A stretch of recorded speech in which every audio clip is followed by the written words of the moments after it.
folks. My name is Girish, the host for Back to Basics, another Back to Basics for another week. Today, we're going to be talking about meditation. Now, meditation means a lot of different things to a lot of different people. But what does it mean to you? Why don't you comment as much as you can on this episode and then comment after when the episode is done. Meditation could be sitting down, relaxing, chit-chatting. Meditation should be watching a TV, not talking to anybody. Meditation could be 5 minutes quietness and no talk to anyone else. Or a yoga. Or anything else. Now, I'm giving you definitions from other people of what they have said, that this is what their definition is for meditation. I could be wrong. But this guest today, we're going to talk to Neil, and we're going to find out the details of meditation from his point of view and what he does to help other people with meditation. So how are you, Neil? And thanks for coming to Back to Basics. Excellent. Thank you very much, Girish. It's great to be here, and I'm looking forward to our conversation a lot. Yeah, absolutely. So before we talk about meditation and all the stuff that you do or don't do, what does Back to Basic mean to you? Back to basic means stripping away the complexity of whatever it is we're looking at and finding our way back to a simpler and more essential truth of the matter. That would be back to basics. Yeah, thank you. Thank you again for explaining that, and thank you again for being on the show. But before we get into that, I want to read what you have mentioned when I asked you what does Back to Basic mean to you on the website.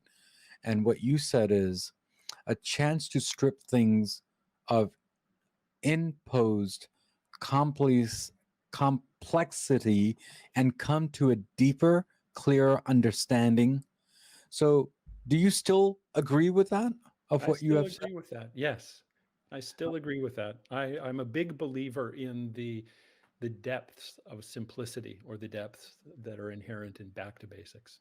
Yeah. Thank you again. And, when we were talking way before this whole recording and obviously on the pre-call, all the words that you've used is the mantra and the mission for this podcast. And thank you again for being here. And thank you for saying those words. My pleasure. Thank you. So, okay, so let's talk about meditation. So you heard what I said in the beginning. Do you agree with those definitions of what other people are saying, that meditation means whatever I said earlier? Well, that's a really interesting question. And it's a question that I've, pondered for a very, very long time. When I was growing up, I was a competitive swimmer. Through my 20s and 30s, I was a competitive swim coach. And a question that I was asked a lot was, is swimming, more broadly our athletics, and we could then go more broadly and put whatever activity we wish to put in this sentence or in this question, is swimming a spiritual activity? Is swimming a meditation? And so this is a question that I've been asking myself for literally decades. And I would say that something like swimming, we'll stick to what I know, something like swimming has meditation-like qualities. Mm-hmm.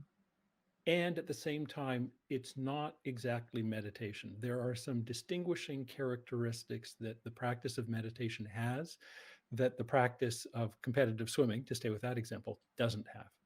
So it's meditation-like, but not exactly meditation.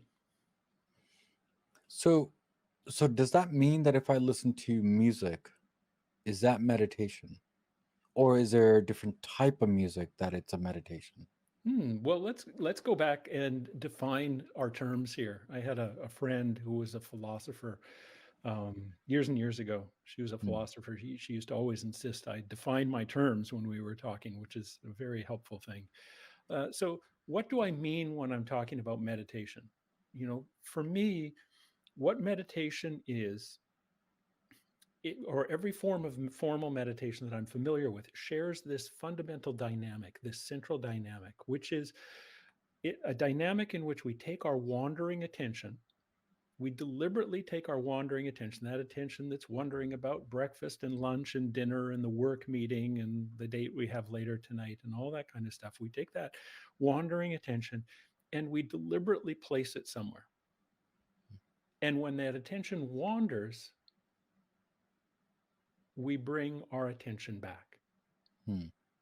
Now, what that means is that if we make the conscious decision to place our attention on music, and if we deliberately engage that dynamic of, okay, coming back to the music again and again and again and again and again and again, yeah, that's meditation.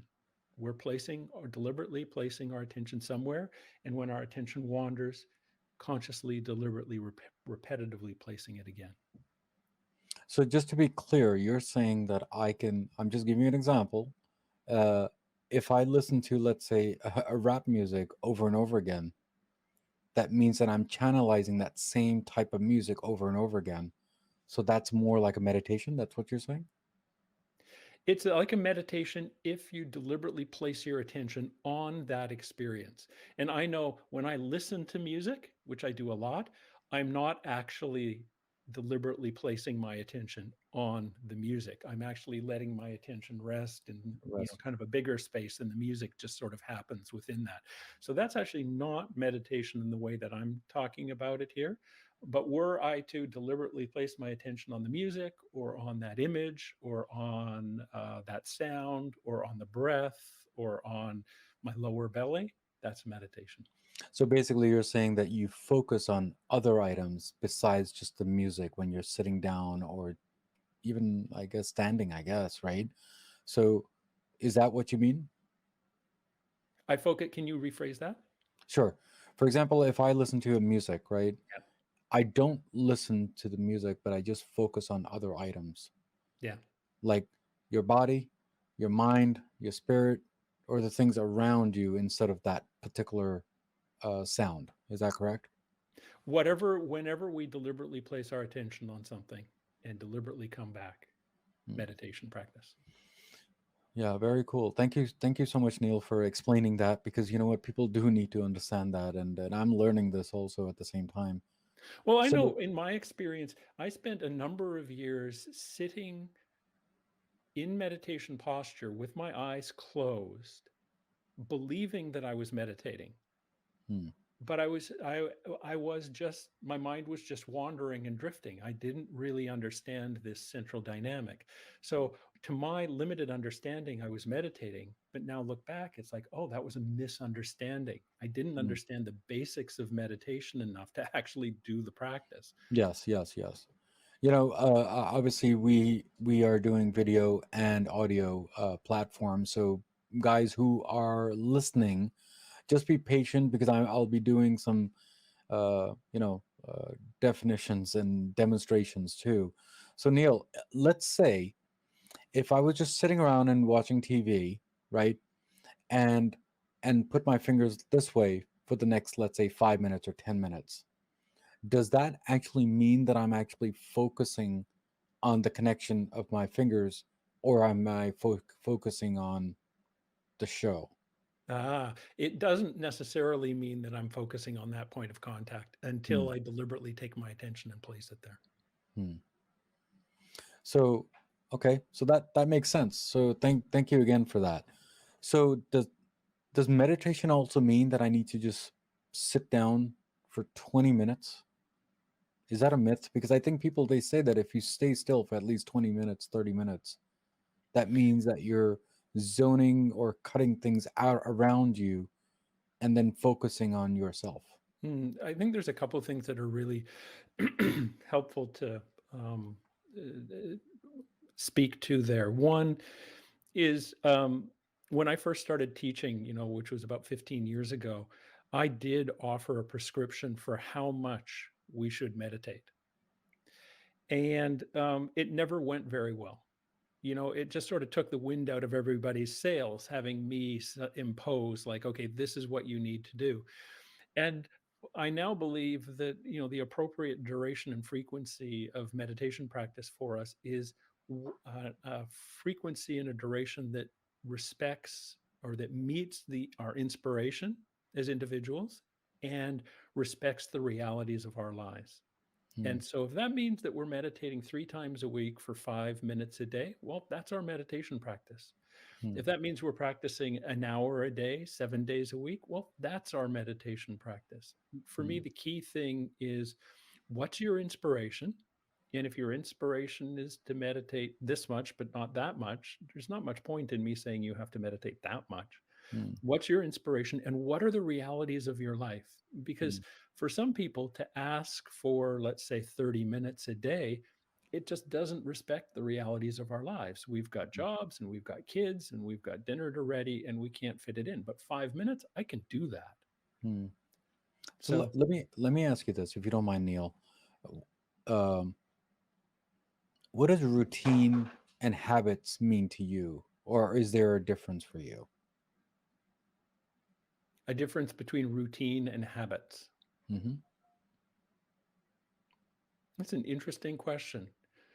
I would think that for me, a routine is something that I'm needing to be somewhat deliberate and conscious and repetitive about. A habit is something that's gone a bit deeper. I've internalized the routine, so it's not something I need to be quite so conscious or deliberate about. So, for instance, I used to have to be very deliberate, like, okay, I'm going to meditate for this long at this point in the day. But now it's just become second nature. It's become a habit. I meditate every day. I meditate for approximately this amount of time. I typically meditate at this point of the day as opposed to that point of the day, so on and so forth. That's become habit for me. There's a reason why I asked this question, is because when you mentioned that you're going to do 5 minutes here, 20 minutes there, 30 minutes there, okay, um, you're going to do it once in a while, versus you're going to do this every day. So is that a routine or is that a habit? That's why I asked this question, Mm-hmm, mm-hmm. because I want people to understand there is a difference about doing it once in a while versus doing this every day or Yes. every time whenever you schedule it. Yeah. Very different. Yeah. So yeah, so that's the reason why I asked this question. So thank you again, Neil, for explaining that. Now, if I gave you 3 words, you tell me that if there is a difference, and what are the differences on that? Okay, inquiry, deepen, and integrate.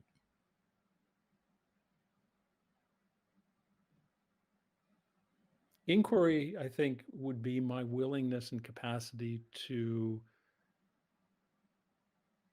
look into something. Okay. Deepen would be the result of the immediate result of that inquiry. There's a sense of deepening into. And then integrate would be, I think, I'm not sure I like the word final, but I'm going to use it, would be the final outcome of that process where the the knowing or the familiarity, or if I may be so bold, the wisdom of my inquiry and my deepening has become integrated into my being, into who I am. Yeah, yeah, yeah. So I think the Thank you three again. describe a process.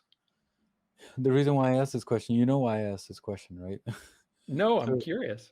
okay, well, it's on your website actually. So it's on the session 1 through 5, and those are the 3 stages that you have there.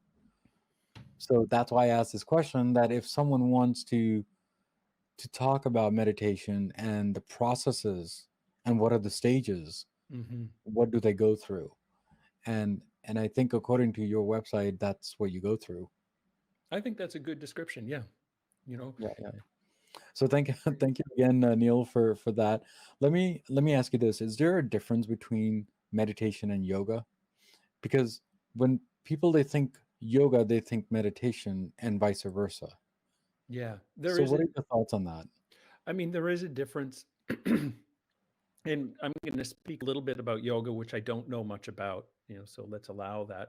Yoga, to my understanding, is an umbrella term for a series of disciplines that includes meditation practice.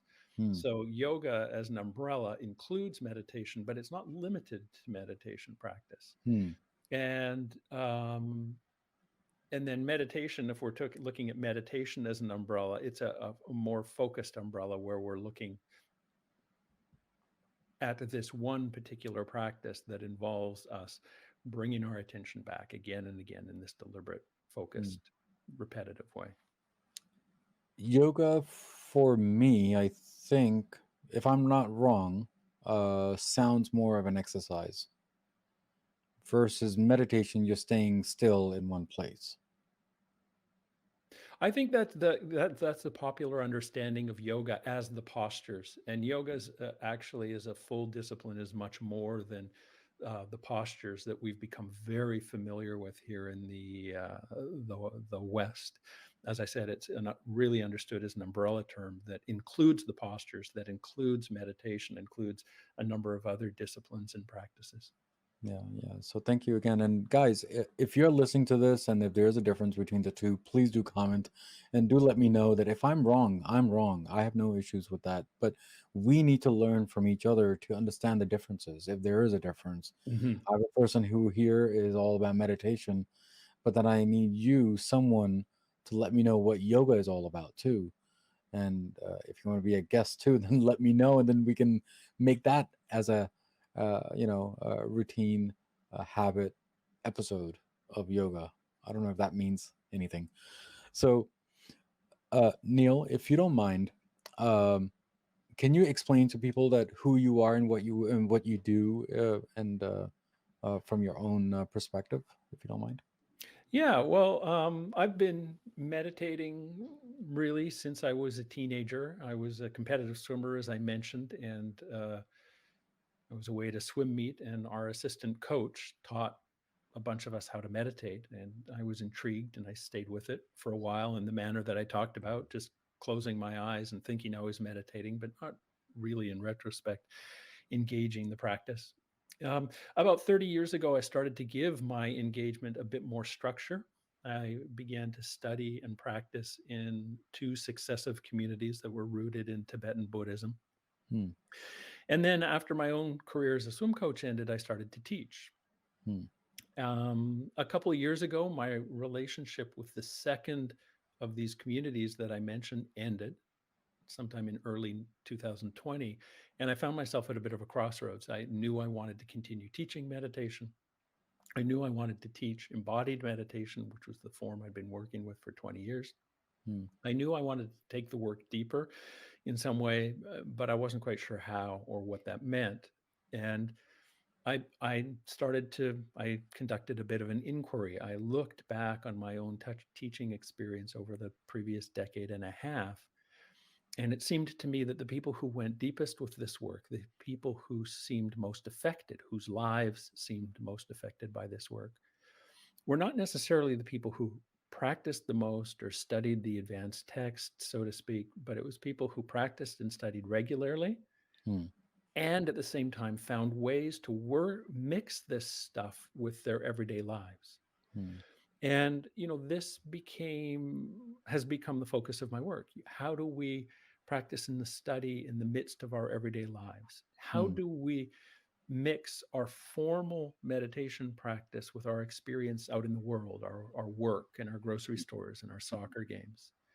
How do we bring meditation and life, these two things that are sometimes treated as very separate, how do we bring these two things a little bit closer together and allow some of the benefits of the practice to begin to percolate out into the world and let the world affect our understanding and experience of meditation practice as well? Hmm. Yeah, thank you, Neil. Thank you again for explaining what you do and how you got into this and all the other details. So thank you again for that. Yeah, my So pleasure. before you leave today, I just have one last question, if you don't mind. So, is meditation part of your regime um since forever? And you've been doing this for how many years now? It is part of my routine. I started probably about in the manner that talked about, late night lessons with a swim coach at a Vancouver swim meet. That probably started about 40 years ago. So it's been part of my life, part of my routine for 4 decades now. Hmm. And is there eating habits that we need to change in order to do meditation? No, not necessarily. I think Okay. meditation, one of the best teachings I've ever heard about meditation is it comes from the Tibetan word for the practice. The Tibetan word for meditation is Gom, Gom, and Gom translates as to become familiar with. And I Mm, love that translation because it's not to become a different person, to become this kind of person as a kind of that, as opposed to that kind of person, to become someone who meditates this much as opposed to that much, someone who's happy as opposed to sad. It's simply to become familiar with. And when we understand meditation practice through that lens, I think there's a lot of room for us to simply be who we are and allow mm, our lives to be what they are. mm. And, you know, Yeah, thank you. inquire, deepen, and integrate into those experiences. Yeah, yeah. So thank you again. And one last question, Neil, if you don't mind. Bringing meditation to life. What does that Mhm. mean to That means, as I mentioned a couple minutes ago, it means narrowing or shrinking the sometimes gap that can appear between formal meditation practice and study and the stuff of our everyday lives. You know, speaking personally, it has historically been really easy for me to, relatively easy for me to meditate for however long I meditate, to call an end to the session, to get up and then just kind of forget about it until tomorrow. you? Well, bringing meditation to life is about not forgetting about it and about finding ways to bring the kind of presence and embodiment and the conscious relatedness of meditation and all these beautiful qualities that arise out of that conscious relatedness into my everyday life. It's about coming back to this life while I'm standing in the grocery store lineup. It's about coming back to this life when I'm involved in an uncomfortable interaction. It's about coming back to my life, allowing that to become a habit and a routine so that these two sometimes solitudes actually are influencing and influencing and interpenetrating one another, Mm. bringing meditation to life. You know, Neil, thank you again for that. The reason why I said that is because that's your name of your podcast, also. That is the name of my podcast. Yes. So if anyone is listening, please do listen to his podcast also at the same time. I've listened to most of the episodes, by the way, and quite fascinated. And thank you again for being here and supporting me on this platform regarding talking about meditation. But before you leave today, Neil, what how was your journey on Back to Basics? And do you have any last words for all my listeners and my viewers when it comes to meditation? I think I'm going to stick with the name of the game here, which is back to basics. You know, if you're interested in meditating, you know, find some resource, whether it's a person, whether it's a podcast, whether it's a video, whether it's a book. Find some person who presents the practice in a way that resonates for you in a simple and direct manner, because that simple and direct manner is going to, I guarantee you, take you where you want and need to go with this work. Find someone who goes back to basics, I think, with meditation practice, and let the journey unfold from there. Yeah, thank you again, Neil, for coming here and supporting me and sharing your inputs on bringing the life to meditation, or did I do the other way around? But thank you again for being here and you know, sharing all the knowledge that you have for the last, what is it now, 40 years. 40 So years. yeah, so thank you again, and God bless, and definitely do come back again to Back to Basics too. And thank you very much, and all the best with doing this. I think it's a great format and a great platform and a great inquiry. Yeah, yeah, yeah. So thank you again. God bless. So, guys, we spoke with Neil today, and we talked about the basics of meditation. We talked about different aspects of meditation, and we took kind of a different diversion of it as what is a routine and what is a habit. Is yoga the same thing as meditation, or is it two different things? Those are the topics that we talked about today. But there's one thing that we did say: meditation is all about zoning it out and making sure that you're focusing on one thing. And that's what it is. Guys, as usual, as always, there is a quote of the day from Back to Basics, and hopefully my guest will like my quote of the day. And here's a quote. The quote is, your goal is not to battle with the mind, but to witness the mind. So, guys, as usual, as always, what do I always say at the end of the episode? And everyone knows this. I hope so, including Neil, I'm pretty sure. Everything in life goes back to basics, and that's what we did today, guys.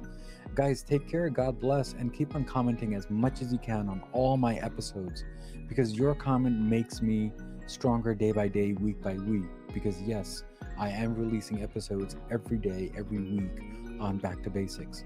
And there are three things in every episode makes it stronger and makes it classier, which is the content, the guest, and definitely the host. Guys, take care, God bless, and I will see you next time on Back to Basics. Take care, God bless. Next week's episode on Back That'll to house, Basics. it'll have nutrition coaching, it'll have the strength training plans, every workout, every exercise for both body weight if you don't have equipment, gym equipment if you have it, or bands. It has correctives built in. If they want to do the 6-week Redemption Health Challenge, that'll have 6 weeks of group coaching calls. They'll get an hour with me. They'll get the app. They'll get all their workouts taken care of for 6 weeks of intense learning and making a difference in their body. Yeah, awesome, awesome, awesome. Thank you again, Brendan, for explaining that. Now, can I just talk to you about podcasting?